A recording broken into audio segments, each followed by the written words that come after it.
Hello my YouTube family, ಹೇಗಿದ್ದೀರಾ ಎಲ್ಲರೂ? I hope ಎಲ್ಲರೂ ಚೆನ್ನಾಗಿದ್ದೀರಾ. ಅದೇ ರೀತಿ ನಿಮ್ಮ ಲೈಫ್ನಲ್ಲಿ ಪಾಸಿಟಿವ್ ಆಗಿ ಥಿಂಕ್ ಮಾಡ್ತಾ ಇದ್ದೀರಾ ಅಂತ ಅಂದ್ಕೊಂಡಿದ್ದೀನಿ.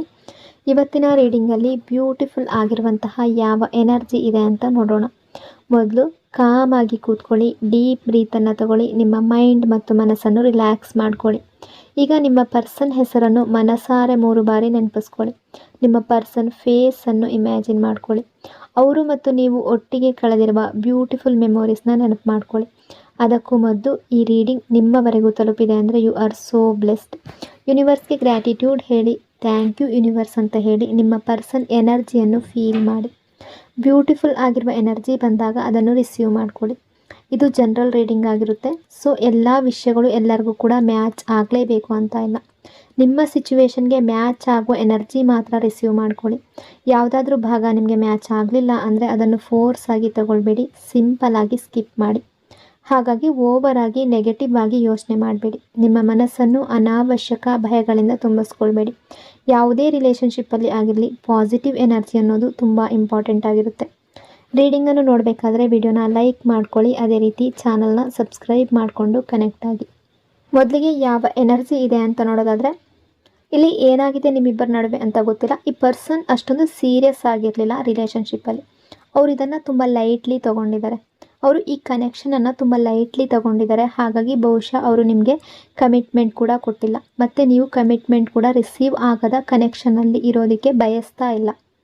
ಯಾಕೆಂದರೆ ನಿಮಗೆ ಸೀರಿಯಸ್ ಆಗಿರುವ ನಿಮ್ಮ ಲೈಫ್ನಲ್ಲಿ ಸ್ಟೆಬಿಲಿಟಿ ಕೊಡುವಂತಹ, ನಿಮಗೆ ಕಮಿಟ್ಮೆಂಟ್ ಕೊಡುವಂತಹ, ಟ್ರೂ ಲವ್ ಕೊಡುವಂತಹ, ನೀವು ಎಷ್ಟು ಲವ್ ಮಾಡ್ತಿರೋ ಅಷ್ಟೇ ಲವ್ ನಿಮಗೆ ಕೊಡಬಲ್ಲ ಒಬ್ಬರನ್ನು ನೀವು ಬೇಕು ಅಂತ ಅಂದ್ಕೊಳ್ತಿದ್ದೀರ. ನೀವು ಈ ಕನೆಕ್ಷನನ್ನು ನಿಮ್ಮ ಪಾರ್ಟ್ನರ್ ಆರಂಭದಿಂದಲೂ ತುಂಬ ಲೈಟ್ಲಿ ತಗೊಂಡಿರ್ಬೋದು. ಬಹುಶಃ ಅವರು ನಿಮ್ಮ ಜೊತೆ ಈ ರಿಲೇಷನ್ಶಿಪ್ಪನ್ನು ಎಫರ್ಟ್ ಹಾಕದೆ ಅದೇ ರೀತಿ ಮುಂದುವರಿಸ್ಕೊಂಡು ಹೋಗ್ತಾ ಇರ್ಬೋದು. ಸೊ ನಿಮಗೆ ಅನ್ನಿಸ್ತಾ ಇದೆ, ಅವ್ರು ನನ್ನ ಬಗ್ಗೆ ಸೀರಿಯಸ್ ಆಗಿದ್ದರೆ ನನಗೆ ಕಮಿಟ್ಮೆಂಟ್ ಕೊಡ್ತಾಯಿದ್ರು, ನನಗೆ ಸ್ಟೆಬಿಲಿಟಿ ಕೊಡ್ತಾಯಿದ್ರು. ಆದರೆ ಪರ್ಸನ್ ಹಾಗೇನೂ ಮಾಡಿಲ್ಲ.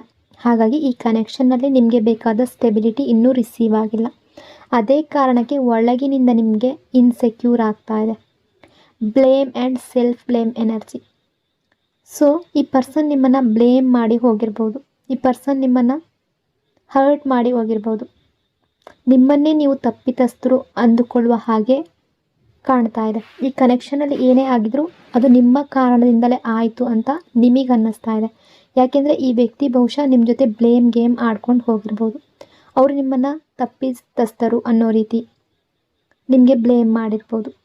ಸೊ ನಿಮ್ಮಲ್ಲಿ ತುಂಬ ಜನರು ಅದನ್ನೇ ನಂಬ್ತಾ ಇರ್ಬೋದು. ಬಹುಶಃ ಇಲ್ಲಿ ಏನಾಗಿದೆಯೋ ಅದು ನನ್ನ ಕಾರಣದಿಂದಲೇ ಆಗಿದೆ ಈ ರಿಲೇಷನ್ಶಿಪ್ಪಲ್ಲಿ ಅನ್ನೋ ರೀತಿ ನೀವು ಕೂಡ ಥಿಂಕ್ ಮಾಡ್ತಾ ಇರ್ಬೋದು.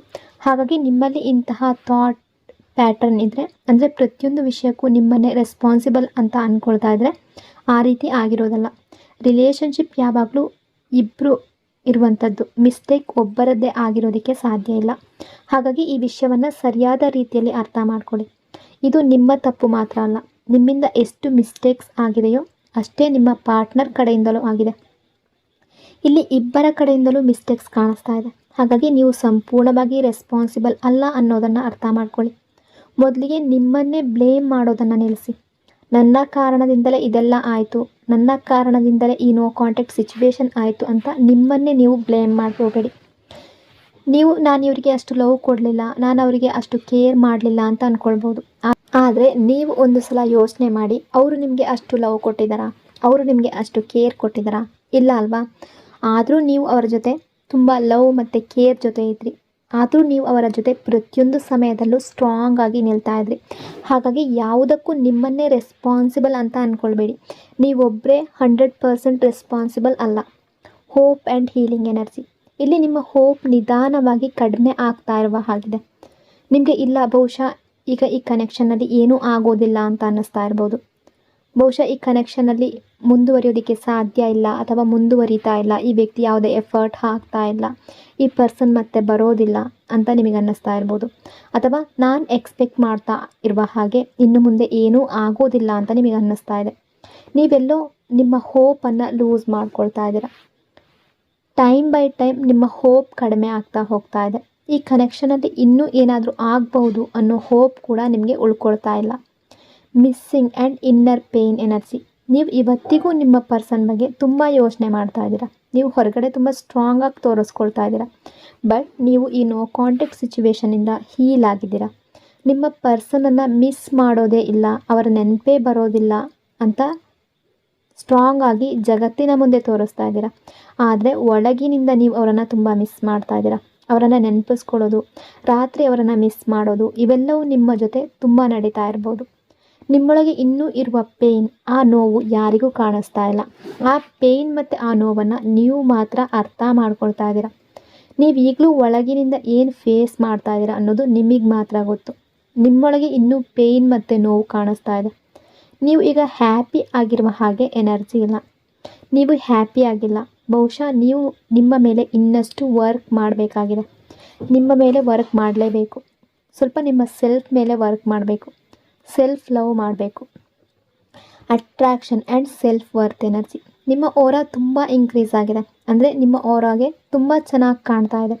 ತುಂಬ ಜನರಲ್ಲಿ ನಿಮ್ಮಲ್ಲಿ ಇಂಟ್ರೆಸ್ಟೆಡ್ ಆಗಿರುವ ಹಾಗೆ ಎನರ್ಜಿ ಇದೆ. ಇತ್ತೀಚೆಗೆ ಯಾರಾದರೂ ಅವರ ಫೀಲಿಂಗ್ಸನ್ನು ನಿಮಗೆ ಡಿಸ್ಕ್ಲೋಸ್ ಮಾಡಿರ್ಬೋದು.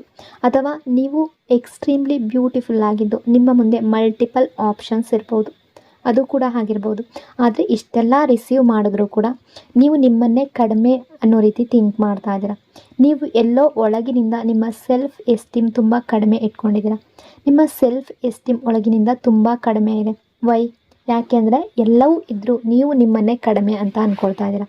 ನಿಮ್ಮ ಸೆಲ್ಫ್ ಲವನ್ನು ನೀವು ಇನ್ಕ್ರೀಸ್ ಮಾಡುವವರೆಗೂ ಬಹುಶಃ ಇದೇ ನಿಮ್ಮ ಲೆಸನ್ ಕೂಡ ಆಗಿರ್ಬೋದು.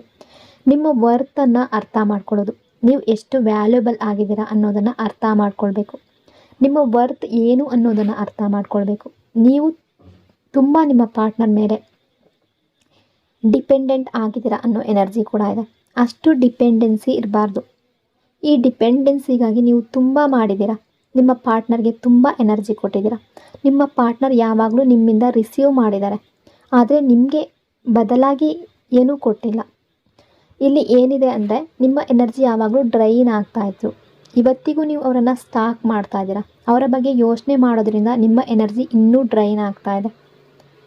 ಸೊ ಸಪ್ರೇಷನ್ ಎನರ್ಜಿ, ಈ ವ್ಯಕ್ತಿಯ ಕಡೆಯಿಂದ ನಿಮಗೆ ಚೀಟ್ ಆಗಿರ್ಬೋದು, ಹರ್ಟ್ ಆಗಿರ್ಬೋದು, ಅವರು ರೂಢಾಗಿ ನಡ್ಕೊಂಡಿರ್ಬೋದು, ಅಥವಾ ನಿಮ್ಮ ಪರ್ಸನ್ ಬೇರೆ ಯಾವುದೋ ಸಿಚುವೇಶನ್ಗಾಗಿ ನಿಮ್ಮನ್ನು ಬಿಟ್ಟು ಹೋಗಿರ್ಬೋದು. ಈಗ ನಿಮ್ಮ ಪಾರ್ಟ್ನರ್ ಫೀಲಿಂಗ್ಸ್ ಏನಿದೆ ಅಂತ ನೋಡೋಣ. ಎನರ್ಜಿ ಪ್ರಕಾರ ಅವರು ನಿಮ್ಮ ಬಗ್ಗೆ ಏನು ಫೀಲ್ ಮಾಡ್ತಾ ಇದ್ದಾರೆ. ಮೊದಲಿಗೆ ಇಲ್ಲಿ ಕಾನ್ಫ್ಲಿಕ್ಟ್ ಆ್ಯಂಡ್ ರಿಸ್ಟ್ರಿಕ್ಷನ್ ಎನರ್ಜಿ ಇದೆ. ಲವ್ ಮತ್ತು ಸ್ಟ್ರಾಂಗ್ ಎಮೋಷ್ನಲ್ ಕನೆಕ್ಷನ್ ಎನರ್ಜಿ ಕೂಡ ಇದೆ. ಟ್ರಾನ್ಸ್ಫರ್ಮೇಷನ್ ಎನರ್ಜಿ ಇದೆ. ಈ ವ್ಯಕ್ತಿಯ ಕಡೆಯಿಂದ ಬಹಳ ಟೈಮ್ನಿಂದ ಯಾವುದೇ ಆ್ಯಕ್ಷನ್ ಅಥವಾ ಯಾವುದೇ ಡಿಸಿಷನ್ ಅನ್ನೋದು ಬಂದಿಲ್ಲ. ಯಾಕೆ ಬರಲಿಲ್ಲ? ಯಾಕೆ ಇವರ ಕಡೆಯಿಂದ ಯಾವುದೇ ಆ್ಯಕ್ಷನ್ ಬಂದಿಲ್ಲ? ಯಾಕೆಂದರೆ ಈ ವ್ಯಕ್ತಿ ಇವರನ್ನು ಕಂಟ್ರೋಲ್ ಮಾಡ್ತಾ ಇದ್ದಾರೆ. ಯಾವುದೋ ಒಂದು ಸಿಚುವೇಶನ್ನಲ್ಲಿದ್ದಾರೆ. ರೆಸ್ಪಾನ್ಸಿಬಿಲಿಟಿ ಇರ್ಬೋದು ತುಂಬ, ಅಥವಾ ಇವರ ಜಾಬ್ ಇರ್ಬೋದು, ಕೆರಿಯರ್ ಇರಬಹುದು, ಅಥವಾ ಫ್ಯಾಮಿಲಿಯ ರೆಸ್ಪಾನ್ಸಿಬಿಲಿಟಿ ಇರ್ಬೋದು, ಅಥವಾ ಯಾವುದೋ ಒಂದು ಸಿಚುವೇಶನ್ ಅನ್ನೋದು ಇವರ ಲೈಫ್ನಲ್ಲಿ ಇರ್ಬೋದು. ಆ ರೆಸ್ಟ್ರಿಕ್ಷನ್ ಕಾರಣದಿಂದ ಅವರು ಇಷ್ಟು ದಿನ ನಿಮ್ಮನ್ನು ಅಪ್ರೋಚ್ ಮಾಡೋದಕ್ಕೆ ಆಗ್ತಾ ಇರಲಿಲ್ಲ. ಆದರೆ ಅವರು ನಿಮ್ಮಿಂದ ಸ್ಪೇಸ್ ತಗೊಂಡು ದೂರ ಹೋಗಿ ನಿಮ್ಮನ್ನು ಮರೆತು ಬಿಟ್ಟಿದ್ದಾರೆ ಅನ್ನೋ ಎನರ್ಜಿ ಇಲ್ಲ. ನಿಮ್ಮನ್ನು ನೆನಪಿಸ್ಕೊಳ್ತಾ ಇಲ್ಲ ಅನ್ನೋ ಎನರ್ಜಿ ಇಲ್ಲ. ಅವರು ನಿಮ್ಮನ್ನು ತುಂಬ ನೆನಪಿಸ್ಕೊಳ್ತಾ ಇದ್ದಾರೆ. ನಿಮ್ಮನ್ನು ತುಂಬ ಮಿಸ್ ಮಾಡ್ತಾ ಇದ್ದಾರೆ. ಈಗಲೂ ನಿಮ್ಮ ಮೇಲೆ ತುಂಬ ಇಂಟ್ರೆಸ್ಟೆಡ್ ಆಗಿದ್ದಾರೆ. ನಿಮ್ಮ ಹೋಪ್ ಕಡಿಮೆ ಆಗ್ತಾ ಇರುವ ಹಾಗೆ ಎನರ್ಜಿ ಇದೆ. ಆದರೆ ಈ ವ್ಯಕ್ತಿಯ ಹೋಪ್ ಅನ್ನೋದು ಕಡಿಮೆ ಆಗಿಲ್ಲ. ನೀವು ತುಂಬ ಲಾಯಲ್ ಪರ್ಸನ್ ಅಂತ ಅವ್ರಿಗೆ ಗೊತ್ತಿದೆ. ನೀವು ತುಂಬ ಅಂಡರ್ಸ್ಟ್ಯಾಂಡಿಂಗ್ ಪರ್ಸನ್ ಅಂತ ಅವ್ರಿಗೆ ಗೊತ್ತಿದೆ. ನಿಮ್ಮಂತಹ ವ್ಯಕ್ತಿ ಅವರ ಲೈಫ್ಗೆ ಬಂದರೆ ಅವ್ರು ಯಾವಾಗಲೂ ಹ್ಯಾಪಿಯಾಗಿರ್ತಾರೆ ಅಂತ ಅವರು ನಂಬ್ತಾರೆ. ಅವರು ನಿಮ್ಮ ಮೇಲೆ ತುಂಬ ಟ್ರಸ್ಟನ್ನು ಇಟ್ಟಿದ್ದಾರೆ. ಸೊ ಈ ಪರ್ಸನ್ ನಿಮ್ಮ ಮೇಲೆ ತುಂಬ ಯೋಚನೆ ಮಾಡ್ತಾ ಇದ್ದಾರೆ, ಓವರ್ ಥಿಂಕಿಂಗ್ ಮಾಡ್ತಾ ಇದ್ದಾರೆ. ಈ ಕನೆಕ್ಷನಲ್ಲಿ ಲವ್ ತುಂಬ ಸ್ಟ್ರಾಂಗ್ ಆಗಿದೆ. ನಿಮ್ಮಿಬ್ಬರ ನಡುವೆ ಕೂಡ ಮ್ಯೂಚುವಲ್ ಲವ್ ಅನ್ನೋದಿದೆ. ನೀವು ಅವರ ಮೇಲೆ ಎಷ್ಟು ಲವ್ ಮಾಡ್ತೀರೋ ಅವರು ನಿಮ್ಮ ಮೇಲೆ ಅಷ್ಟೇ ಲವ್ ಮಾಡ್ತಾರೆ. ಸೊ ನಿಮ್ಮಿಬ್ಬರ ನಡುವೆ ಒಂದು ಸ್ಟ್ರಾಂಗ್ ಎಮೋಷ್ನಲ್ ಕನೆಕ್ಷನ್ ಇದೆ. ಈ ಕನೆಕ್ಷನಲ್ಲಿ ನೀವಿಬ್ಬರು ಒಬ್ಬರ ಎನರ್ಜಿಯನ್ನು ಇನ್ನೊಬ್ಬರು ತುಂಬ ಅಬ್ಸರ್ವ್ ಮಾಡ್ತಾ ಇರುವ ಹಾಗಿದೆ. ನೀವು ಹ್ಯಾಪಿಯಾಗಿದ್ದರೆ ಅವ್ರಿಗೆ ಗೊತ್ತಾಗುತ್ತೆ, ಅವರು ಹ್ಯಾಪಿಯಾಗಿದ್ದರೆ ನಿಮಗೆ ಗೊತ್ತಾಗುತ್ತೆ. ನೀವು ಸ್ಯಾಡ್ ಆಗಿದ್ದರೆ ಅವ್ರಿಗೆ ಗೊತ್ತಾಗುತ್ತೆ, ಅವರು ಕೂಡ ಸ್ಯಾಡ್ ಆಗ್ತಾರೆ. ಸೊ ಅವರು ಸ್ಯಾಡ್ ಆಗಿದ್ದರೆ ನಿಮಗೂ ಕೂಡ ಸ್ಯಾಡ್ ಆಗುತ್ತೆ ಅನ್ನೋ ಎನರ್ಜಿ ಕೂಡ ಇದೆ. ಯಾಕೆಂದರೆ ನೀವಿಬ್ಬರು ಒಬ್ಬರ ಎನರ್ಜಿನ ಇನ್ನೊಬ್ಬರು ಅಬ್ಸರ್ವ್ ಮಾಡ್ತೀರಾ. ನೀವು ಫಿಸಿಕಲ್ಲಾಗಿ ಎಷ್ಟೇ ದೂರ ಇದ್ದರೂ ನಿಮ್ಮಿಬ್ಬರ ನಡುವೆ ಒಂದು ಸ್ಟ್ರಾಂಗ್ ಕನೆಕ್ಷನ್ ಇನ್ನೂ ಇದೆ. ಫಿಸಿಕಲ್ ಸಪ್ರೇಷನ್ ಎಷ್ಟೇ ಬಂದಿದ್ದರೂ ನಿಮ್ಮಿಬ್ಬರನ್ನು ಅಟ್ಯಾಚ್ ಮಾಡಿಕೊಂಡಿರುವ ಒಂದು ಎನರ್ಜಿ ಅನ್ನೋದಿದೆ. ಅದು ನಿಮ್ಮಿಬ್ಬರನ್ನ ಇನ್ನೂ ಕನೆಕ್ಟ್ ಮಾಡ್ತಾ ಇದೆ. ನೀವಿಬ್ಬರು ಒಬ್ಬರ ಎನರ್ಜಿಯನ್ನು ಇನ್ನೊಬ್ಬರು ತುಂಬ ಸ್ಟ್ರಾಂಗ್ ಲೆವೆಲ್ನಲ್ಲಿ ಅಬ್ಸರ್ವ್ ಮಾಡ್ತೀರಾ. ಅವರ ಎನರ್ಜಿ ಕೆಲವೊಮ್ಮೆ ನಿಮ್ಮ ಎನರ್ಜಿ ಆಗುತ್ತೆ, ನಿಮ್ಮ ಎನರ್ಜಿ ಕೆಲವೊಂದು ಸಲ ಅವರ ಎನರ್ಜಿ ಆಗುತ್ತೆ. ಅಂದರೆ ನಾನು ಯಾವ ರೀತಿ ಹೇಳ್ತಾ ಇದ್ದೀನಿ ಅಂತ ನೀವು ಅರ್ಥ ಮಾಡ್ಕೊಳ್ಬೇಕು. ಕೆಲವೊಂದು ಸಲ ನೀವು ಸುಮ್ಮನೆ ಕೂತ್ಕೊಂಡಿರ್ಬೇಕಾದ್ರೆ ಅವರ ಬಗ್ಗೆ ಯೋಚನೆ ಮಾಡೋದಕ್ಕೆ ಶುರು ಮಾಡ್ತೀರಾ. ಯಾರೂ ಅವರ ಬಗ್ಗೆ ಮಾತಾಡಿರೋದಿಲ್ಲ, ಅವರ ಫೋಟೋ ನೋಡಿರೋದಿಲ್ಲ, ಅವರ ಬಗ್ಗೆ ಯೋಚನೆ ಮಾಡಿರೋದಿಲ್ಲ ನೀವು. ಆದರೂ ಸಡನ್ಲಿ ಅವರ ನೆನಪು ಬರುತ್ತೆ. ಅವರು ನಿಮ್ಮನ್ನು ತುಂಬ ಮಿಸ್ ಮಾಡ್ತಾ ಇರುವ ಸಮಯದಲ್ಲಿ ಹೀಗಾಗಬಹುದು. ಅವರಿಗೂ ನೀವು ಅವರನ್ನು ತುಂಬ ಮಿಸ್ ಮಾಡ್ತಾ ಇರುವಾಗ ಹೀಗೆ ಆಗ್ಬೋದು.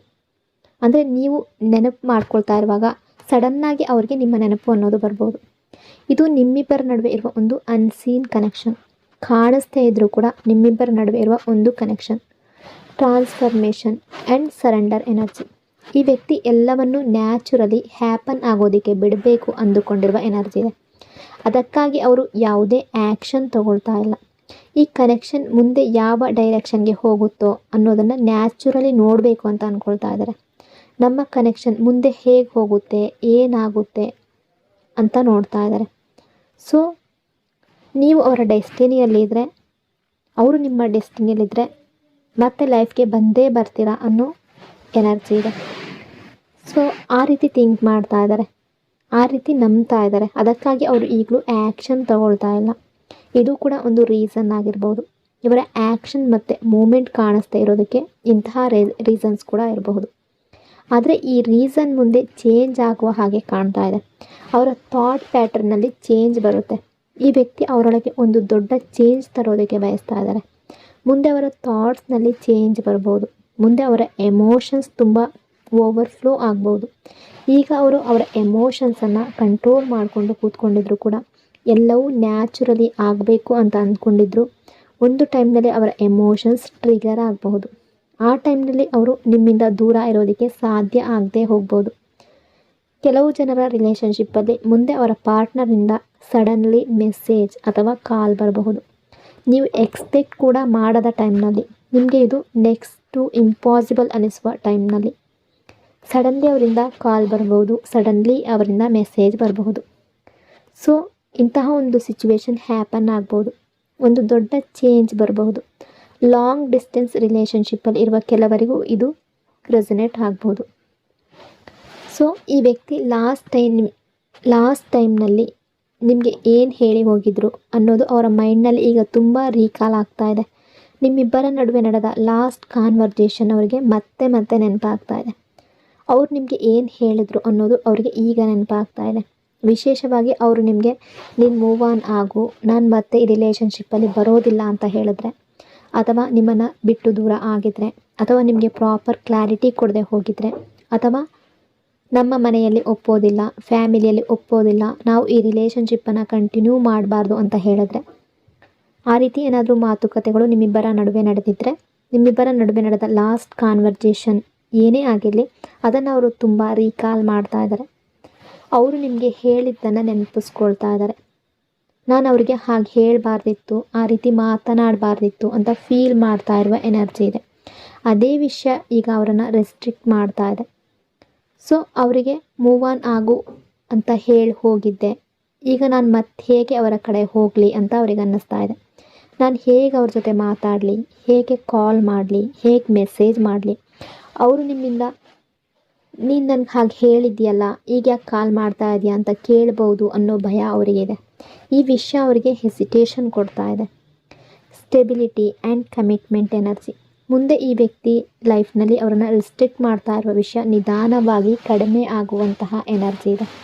ಅವರನ್ನು ನಿಮ್ಮ ಕಡೆಗೆ ಬರೋದಕ್ಕೆ ತಡೀತಾ ಇರುವ ಥಾಟ್ ಆಗಿರಲಿ, ಅಥವಾ ಯಾವುದೇ ಒಂದು ಸಿಚುವೇಶನ್ ಆಗಿರಲಿ, ಫ್ಯಾಮಿಲಿ ಕಡೆಯಿಂದ ಆಗಿರ್ಬೋದು, ಫ್ರೆಂಡ್ಸ್ ಕಡೆಯಿಂದ ಆಗಿರ್ಬೋದು, ಅಥವಾ ಸಿಚುವೇಶನ್ ಆಗಿರ್ಬೋದು, ಕೆರಿಯರ್ ಆಗಿರ್ಬೋದು, ಜಾಬ್ ಆಗಿರ್ಬೋದು, ಯಾವುದೇ ಆಗಿರ್ಬೋದು, ಅವರು ನಿಮ್ಮ ಕಡೆಗೆ ಬರೋದಕ್ಕೆ ಆಗದೇ ಇರುವ ಆ ರೀಸನ್ ಈಗ ಎಂಡ್ ಆಗುವ ಎನರ್ಜಿ ಇದೆ. ಸೊ ನಿಮ್ಮ ಕಡೆ ಬರೋದಕ್ಕೆ ಅವರಿಗೆ ಫ್ರೀಡಮ್ ಸಿಗುವ ಎನರ್ಜಿ ಇದೆ. ಅವರಿಗೆ ಆ ಫ್ರೀಡಮ್ ಹೇಗೆ ಸಿಗುತ್ತೆ ಅನ್ನೋದನ್ನು ಮುಂದೆ ನೋಡ್ಬೋದು. ಬಹುಶಃ ಅವರು ಅವರ ಫ್ಯಾಮಿಲಿಯನ್ನು ಒಪ್ಸೋದಕ್ಕೆ ಟ್ರೈ ಮಾಡ್ಬೋದು. ಫ್ಯಾಮಿಲಿ ಒಪ್ಪದೇ ಇದ್ದರೆ ಅದರ ಬಗ್ಗೆ ಅವ್ರು ನಿಮ್ಮ ಜೊತೆ ಮಾತಾಡ್ಬೋದು. ನಿಮ್ಮ ಬಗ್ಗೆ ಅವರಿಗೆ ಎಷ್ಟು ಲವ್ ಇದೆ ಅಂತ ಹೇಳಬಹುದು, ನಿಮ್ಮ ಬಗ್ಗೆ ಎಷ್ಟು ಕೇರ್ ಇದೆ ಅಂತ ಹೇಳ್ಬೋದು, ನಿಮ್ಮಿಂದ ದೂರ ಆಗೋದಕ್ಕೆ ಆಗೋದಿಲ್ಲ ಅಂತ ಹೇಳ್ಬೋದು. ಸೊ ಕನ್ವಿನ್ಸ್ ಮಾಡಬಹುದು. ಅಥವಾ ಕನ್ವಿನ್ಸ್ ಮಾಡುವ ಆ ಪ್ರೊಸೆಸ್ನಲ್ಲೇ ಇರ್ಬೋದು. ಸೊ ಹಾಗಾಗಿ ರೆಸ್ಟ್ರಿಕ್ಷನ್ ಎಂಡ್ ಆಗಲೂಬಹುದು. ಸೊ ಈಗ ನಿಮ್ಮ ಕಡೆಗೆ ಬರೋದಕ್ಕೆ ಬಯಸ್ತಾ ಇದ್ದಾರೆ ಅಥವಾ ರೆಸ್ಟ್ರಿಕ್ಷನನ್ನು ಅವ್ರ ಮೈಂಡ್ನಲ್ಲಿದ್ದರೆ, ನಾನು ಇಷ್ಟು ದಿನ ಅವರ ಕಡೆ ಹೋಗಿಲ್ಲ, ಈಗ ಹೇಗೆ ಹೋಗಲಿ, ಅವರ ರಿಯಾಕ್ಷನ್ ಹೇಗಿರುತ್ತೆ ಅನ್ನೋ ಫಿಯರ್ ಇರ್ಬೋದು. ಆ ರೆಸ್ಟ್ರಿಕ್ಷನ್ ಕೂಡ ಕಡಿಮೆ ಆಗುತ್ತೆ. ಸೊ ನಾನು ಅವ್ರ ಕಡೆ ಹೋದರೆ ಏನು ಪ್ರಾಬ್ಲಮ್ ಬರಬಹುದು, ಏನು ಫೇಸ್ ಮಾಡಬೇಕು, ಅದಕ್ಕೆ ರೆಡಿ ಅಂತ ಅವರ ಮೈಂಡ್ ಸೆಟ್ಗೆ ಹೇಳ್ತಾ ಇದ್ದಾರೆ.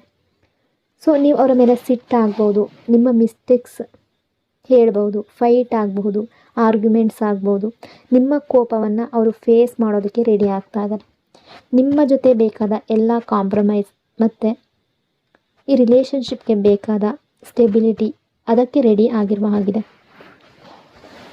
ಆ ವ್ಯಕ್ತಿ ನಿಮ್ಮ ಟುವರ್ಡ್ಸ್ ಬರುವ ಎನರ್ಜಿ ಇದೆ, ಬಟ್ ಇಲ್ಲಿ ಸ್ಲೋ ಡೌನ್ ಎನರ್ಜಿ ಕೂಡ ಇದೆ. ಹಾಗಾಗಿ ಇನ್ಸ್ಟೆಂಟ್ ಆ್ಯಕ್ಷನ್ ಎಕ್ಸ್ಪೆಕ್ಟ್ ಮಾಡಬೇಡಿ.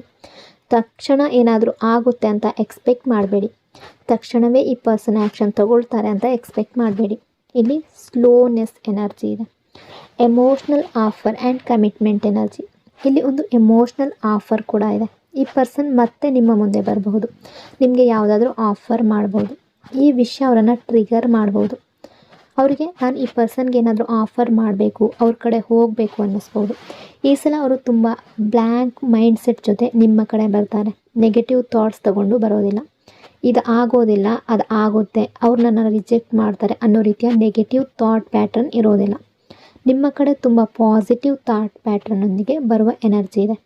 ನಿಮಗೆ ಒಂದು ಸ್ಟ್ರಾಂಗ್ ಆಫರ್ ಕೊಡ್ಬೋದು, ಅದು ಕಮಿಟ್ಮೆಂಟ್ ಕೂಡ ಆಗಿರ್ಬೋದು. ಇಷ್ಟು ದಿನ ನಿಮಗೆ ಈ ಪರ್ಸನ್ ನನ್ನ ಬಗ್ಗೆ ಸೀರಿಯಸ್ ಆಗಿಲ್ಲ ಅಂತ ಅನ್ನಿಸ್ತಾ ಇತ್ತು. ಈ ಪರ್ಸನ್ ನನ್ನ ಬಗ್ಗೆ ಸೀರಿಯಸ್ ಇಲ್ಲ ಅಂತ ನೀವು ಅಂದ್ಕೊಳ್ತಾ ಇದ್ರಿ, ಆದರೆ ಈಗ ಹಾಗಿರದೇ ಇರ್ಬೋದು. ಈ ಪರ್ಸನ್ ನಿಮ್ಮ ಬಗ್ಗೆ ಎಷ್ಟು ಸೀರಿಯಸ್ ಆಗಿದ್ದಾರೆ, ನಿಮ್ಮ ಕಡೆ ಎಷ್ಟು ಕಮಿಟೆಡ್ ಆಗಿದ್ದಾರೆ ಅನ್ನೋದನ್ನು ಅವರು ನಿಮಗೆ ತೋರಿಸ್ಬೇಕು ಅಂತ ಬಯಸ್ತಾ ಇದ್ದಾರೆ. ನೀವು ಇಷ್ಟು ದಿನ ಎಕ್ಸ್ಪೆಕ್ಟ್ ಮಾಡ್ತಾ ಇದ್ದ ಸ್ಟೆಬಿಲಿಟಿ ಮತ್ತು ಕಮಿಟ್ಮೆಂಟನ್ನು ಅವರು ನಿಮಗೆ ರಿಟರ್ನಲ್ಲಿ ಕೊಡೋದಕ್ಕೆ ಬಯಸ್ತಾ ಇದ್ದಾರೆ. ಯಾಕೆಂದರೆ ನೀವು ಅವರಿಗಾಗಿ ತುಂಬ ಎಫರ್ಟ್ ಆಗಿದ್ದೀರಾ.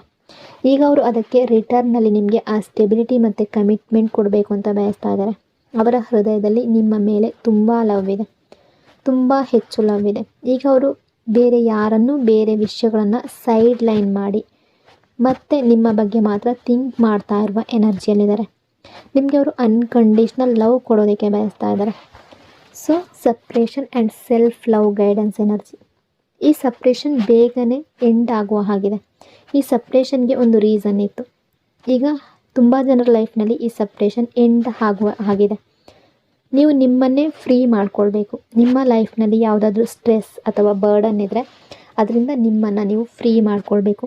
ನಿಮಗೆ ಸ್ಟ್ರೆಸ್ ಕೊಡ್ತಾ ಇರುವ ವಿಷಯಗಳನ್ನು ಫರ್ಗಿವ್ ಮಾಡಿ.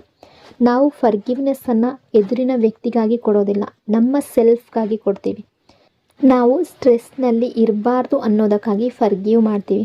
ಎದುರಿನ ಪರ್ಸನ್ಗೆ ಅವರವರ ಪೇಯ್ನ್ ಅವರವ್ರಿಗೆ ಸಿಕ್ಕೇ ಸಿಗುತ್ತೆ. ಹಾಗಾಗಿ ಅಂತಹ ಬ್ಯಾಡ್ ಥಾಟ್ಸ್ನಿಂದ ನಿಮ್ಮನ್ನು ಫ್ರೀ ಮಾಡ್ಕೊಳ್ಳಿ. ಮೊದಲು ನಿಮ್ಮನ್ನು ಲವ್ ಮಾಡಿ. ನೀವು ಸೆಲ್ಫ್ ಲವ್ ಪ್ರಾಕ್ಟೀಸ್ ಮಾಡ್ತಾ ಇಲ್ಲ ಅನ್ನೋ ಹಾಗಿದೆ. ನೀವು ಸೆಲ್ಫ್ ಲವ್ ಪ್ರಾಕ್ಟೀಸ್ ಮಾಡ್ತಾ ಇದ್ದೀರಿ ಅಂತ ಅಂದ್ಕೊಳ್ಬೋದು, ಆದರೆ ಇನ್ನೂ ನೀವು ಫುಲ್ಲಿ ಸೆಲ್ಫ್ ಲವ್ನಲ್ಲಿ ಇಲ್ಲ. ಹಾಗಾಗಿ ನೀವು ಸೆಲ್ಫ್ ಲವ್ ಪ್ರಾಕ್ಟೀಸ್ ಮಾಡಬೇಕು. ಮೊದಲು ನಿಮ್ಮನ್ನೇ ನೀವು ಲವ್ ಮಾಡಿ. ನಿಮ್ಮನ್ನೇ ನೀವು ಲವ್ ಮಾಡೋದಕ್ಕೆ ಸಾಧ್ಯ ಆಗದೇ ಇದ್ದರೆ ಬೇರೆ ಯಾರೂ ನಿಮ್ಮನ್ನು ಲವ್ ಮಾಡೋದಿಲ್ಲ. ನಿಮ್ಮ ಪಾರ್ಟ್ನರ್ ಸ್ವತಃ ಬಂದು ಅವರ ಲವ್ವನ್ನು ಎಕ್ಸ್ಪ್ರೆಸ್ ಮಾಡುವ ಹಾಗಿದೆ. ಅವರು ಅವರ ಲವ್ವನ್ನು ನಿಮ್ಮ ಮುಂದೆ ಎಕ್ಸ್ಪ್ರೆಸ್ ಮಾಡೋದಕ್ಕೆ ಬರ್ತಾರೆ. Past release and second chance guidance energy. ನಿಮ್ಮ ಪಾಸ್ಟ್ನಲ್ಲಿ ಯಾವುದಾದ್ರೂ ವಿಷಯ ನಡೆದಿದ್ರೆ ಅಥವಾ ಪಾಸ್ಟ್ ರಿಲೇಷನ್ಶಿಪ್, ಅಂದರೆ ಎಲ್ಲರಿಗೂ ಅಲ್ಲ, ಯಾರ್ದಾದ್ರೂ ಲೈಫ್ನಲ್ಲಿ ಪಾಸ್ಟ್ ರಿಲೇಷನ್ಶಿಪ್ ಇದ್ದರೆ ಅದೇ ಪ್ಯಾಟ್ರನ್ ಈಗಿನ ರಿಲೇಷನ್ಶಿಪ್ಪಲ್ಲಿ ಕಾಣಿಸ್ತಾ ಇದ್ದರೆ ಅದು ಯಾಕೆ ಅಂದರೆ ನೀವು ನಿಮ್ಮ ಪಾಸ್ಟನ್ನು ಇನ್ನೂ ರಿಲೀಸ್ ಮಾಡಿಲ್ಲ, ಅದನ್ನು ಫರ್ಗಿವ್ ಮಾಡಿಲ್ಲ. ಅಥವಾ ಈ ವ್ಯಕ್ತಿಯ ಜೊತೆನೇ ತುಂಬ ಮಿಸ್ಅಂಡರ್ಸ್ಟ್ಯಾಂಡಿಂಗ್ ಆಗಿದ್ದರೆ, ಪಾಸ್ಟಲ್ಲಿ ತುಂಬ ಜಗಳಗಳು, ಫೈಟ್ಸ್ ಆಗಿದ್ದರೆ ಅದೇ ಮನಸ್ಸಿನಲ್ಲಿ ಇಟ್ಕೊಂಡಿದ್ದೀರಾ ಅಥವಾ ಅದನ್ನೇ ನೀವು ನೆನಪು ಮಾಡ್ಕೊಳ್ತೀರಾ, ಅದನ್ನು ನೀವು ಫರ್ಗಿವ್ ಮಾಡಿಲ್ಲ. ಹಾಗಾಗಿ ಅದೆಲ್ಲವನ್ನು ರಿಲೀಸ್ ಮಾಡಿ. ನಿಮಗೆ ಪಾಸ್ಟ್ನಲ್ಲಿ ಅವರು ಕೊಟ್ಟ ಪೇಯ್ನ್ ಏನೇ ಇರಲಿ ಅದನ್ನು ಫರ್ಗಿವ್ ಮಾಡಿ. ಆ ಎಲ್ಲ ಪೇಯ್ನ್ ಮತ್ತು ಆ ಎಲ್ಲ ವಿಷಯಗಳನ್ನು ರಿಲೀಸ್ ಮಾಡಿ. ನಿಮ್ಮ ಪಾಸ್ಟನ್ನು ರಿಲೀಸ್ ಮಾಡಲೇಬೇಕು. ರಿಲೀಸ್ ಹೇಗೆ ಮಾಡಬೇಕು? ಫರ್ಗಿವ್ ಮಾಡುವ ಮೂಲಕ. ನಿಮಗೆ ಪೇಯ್ನ್ ಕೊಟ್ಟ ಎಲ್ಲ ವಿಷಯಗಳನ್ನು ಫರ್ಗಿವ್ ಮಾಡಿ. ನಿಮ್ಮ ಪಾಸ್ಟ್ನ ಬರ್ಡನನ್ನು ರಿಲೀಸ್ ಮಾಡಿ. ಆಮೇಲೆ ಚೇಂಜ್ ಅನ್ನೋದು ತನ್ನಿಂದ ತಾನಾಗೆ ಬರುತ್ತೆ. ತುಂಬ ಜನರು ಅವರ ಪಾಸ್ಟ್ನ ಬರ್ಡನನ್ನು ಇವತ್ತಿಗೂ ಕ್ಯಾರಿ ಮಾಡ್ತಿದ್ದೀರಾ. ಇಲ್ಲಿ ರಿಲೀಜಿಯಸ್ ಫ್ಯಾಕ್ಟರ್ ಕೂಡ ಇರ್ಬೋದು, ಅಂದರೆ ಕ್ಯಾಸ್ಟ್, ರಿಲಿಜಿಯನ್, ಸ್ಟೇಟಸ್ ಡಿಫ್ರೆನ್ಸಸ್ ಇರ್ಬೋದು. ಸೊ ಕೊನೆಯಲ್ಲಿ ನಿಮ್ಮ ರಿಲೇಷನ್ಶಿಪ್ಗೆ ಒಂದು ಸೆಕೆಂಡ್ ಚಾನ್ಸ್ ಕೊಡಿ. ಈ ಪರ್ಸನ್ ಬರ್ಬೋದು. ಹಾಗಾಗಿ ನಿಮ್ಮ ಮೈಂಡ್ನಲ್ಲಿ ನಾನು ಈ ಕನೆಕ್ಷನ್ಗೆ ಇನ್ನೊಂದು ಚಾನ್ಸ್ ಕೊಡಬೇಕಾ ಅನ್ನೋ ಪ್ರಶ್ನೆ ಇದ್ದರೆ ಅದು ನಿಮಗೆ ಬಿಟ್ಟಿದ್ದು, ಅಂದರೆ ನಿಮ್ಮ ಡಿಸಿಷನ್ಗೆ ಬಿಟ್ಟಿದ್ದು. ಸೊ ನಿಮಗೆ ಈ ರಿಲೇಷನ್ಶಿಪ್ಪಲ್ಲಿ ಎಲ್ಲವೂ ಸರಿಯಾಗಿದೆ, ಈ ವ್ಯಕ್ತಿ ನನಗೆ ಆ್ಯಕ್ಷನ್ ತಗೊಳ್ತಾ ಇದ್ದಾರೆ, ಈ ರಿಲೇಷನ್ಶಿಪ್ಪಲ್ಲಿ ಕೇವಲ ಮಾತಿನ ಮೂಲಕ ಹೋಗ್ತಾ ಇಲ್ಲ ಅಂತ ನಿಮ್ಮ ಮನಸ್ಸಿಗೆ ಅನಿಸಿದ್ರೆ ಎಸ್, ನಿಮಗಾಗಿ ಈ ರಿಲೇಷನ್ಶಿಪ್ಪಲ್ಲಿ ನೀವು ಸ್ಟ್ಯಾಂಡ್ ತಗೊಳ್ಬಹುದು. ನಿಮ್ಮ ಮನಸ್ಥಿತಿ ಅದು ನಿಮ್ಮ ಡಿಸಿಷನ್ ಮೇಲಿದೆ. ನೀವು ಈ ರಿಲೇಷನ್ಶಿಪ್ಗೆ ಒಂದು ಸೆಕೆಂಡ್ ಚಾನ್ಸ್ ಕೊಡಬಹುದಾ ಅಂತ ನಿಮ್ಮನ್ನೇ ನೀವು ಕೇಳ್ಕೊಳ್ಬೇಕು. ಅಂದರೆ ರಿಲೇಷನ್ಶಿಪ್ ಬಗ್ಗೆ ನಿಮಗೆ ತುಂಬ ಚೆನ್ನಾಗಿ ಗೊತ್ತಿರುತ್ತೆ. ಈ ರಿಲೇಷನ್ಶಿಪ್ಪಲ್ಲಿ ಆ ವ್ಯಕ್ತಿಯ ಕೇವಲ ಮಾತಿನ ಮೂಲಕ ಮಾತ್ರ ಹೋಗಬೇಡಿ. ಅವರು ಮತ್ತೆ ಬಂದಾಗ ಅವರ ಆ್ಯಕ್ಷನ್ ಯಾವ ರೀತಿ ಇದೆ ಅದನ್ನು ಮೊದಲು ಗಮನ ಕೊಡಿ. ಆ್ಯಕ್ಷನ್ ಇಲ್ಲದೆ ಕೇವಲ ಮಾತಿನ ಮೂಲಕ ರಿಲೇಷನ್ಶಿಪ್ಪನ್ನು ತಗೊಂಡು ಹೋಗೋದು ಅನ್ನೋದಾದರೆ ಮತ್ತೆ ಮೊದಲಿನ ಪ್ಯಾಟ್ರನ್ ಅನ್ನೋದು ರಿಪೀಟ್ ಆಗ್ತಾನೆ ಹೋಗುತ್ತೆ. ನೀವು ಕಮಿಟ್ಮೆಂಟ್ ಬಯಸ್ತೀರಾ, ಸ್ಟೆಬಿಲಿಟಿ ಬಯಸ್ತೀರಾ, ಬಟ್ ಆ ವ್ಯಕ್ತಿ ಮಾತಿನ ಮೂಲಕ ಮಾತ್ರ ಹೋಗ್ತಾರೆ, ಆ್ಯಕ್ಷನ್ ಮೂಲಕ ತೋರಿಸೋದಿಲ್ಲ. ಹಾಗಾಗಿ ಅವ್ರು ಏನು ಆ್ಯಕ್ಷನ್ ತಗೊಳ್ತಾರೆ, ಏನು ಡಿಸಿಷನ್ ತಗೊಳ್ತಾರೆ ಅದನ್ನು ಮೊದಲು ನೋಡಿ, ಮತ್ತೆ ನಿಮ್ಮ ಡಿಸಿಷನನ್ನು ಇಡಿ. ಸೊ ಈಗ ಇವತ್ತಿನ ಗೈಡೆನ್ಸ್ ಏನು ಅಂತ ನೋಡೋಣ. ನಿಮ್ಮ ವರ್ತನ್ನು ಯಾರೊಬ್ಬರ ಅಟೆನ್ಷನ್, ಕಮಿಟ್ಮೆಂಟ್ ಅಥವಾ ರಿಟರ್ನ್ ಮೇಲೆ ಅಳಿಬೇಡಿ. ನಿಮ್ಮ ಸೆಲ್ಫ್ ಲವ್ ಮತ್ತು ಪೀಸನ್ನು ಮೊದಲು ಚೂಸ್ ಮಾಡಿ. ನಿಮಗೆ ಸಿಗಬೇಕಾದ ಲವ್ ಯಾವಾಗಲೂ ನಿಮ್ಮ ವರ್ತ್ಗೆ ಕಡಿಮೆ ಇರಬಾರ್ದು. ಇದು ಇವತ್ತಿನ ಎನರ್ಜಿ. ಈ ರೀಡಿಂಗ್ ನಿಮಗೆ ಇಷ್ಟ ಆಗಿದೆ ಅಂದ್ಕೊಂಡಿದ್ದೀನಿ. ಇಷ್ಟ ಆಗಿದರೆ ಪಾಸಿಟಿವ್ ಆಗಿ ಕಮೆಂಟ್ ಮಾಡಿ. ಇನ್ನೊಂದು ಬ್ಯೂಟಿಫುಲ್ ರೀಡಿಂಗಲ್ಲಿ ಮತ್ತೆ ಸಿಗ್ತೀನಿ. ಅಲ್ಲಿವರೆಗೂ ಟೇಕ್ ಕೇರ್. ನಿಮ್ಮ ಪ್ರೀತಿ, ನಿಮ್ಮ ಸಪೋರ್ಟ್ಗೆ thank you so much. Lots and lots of love. God bless you all.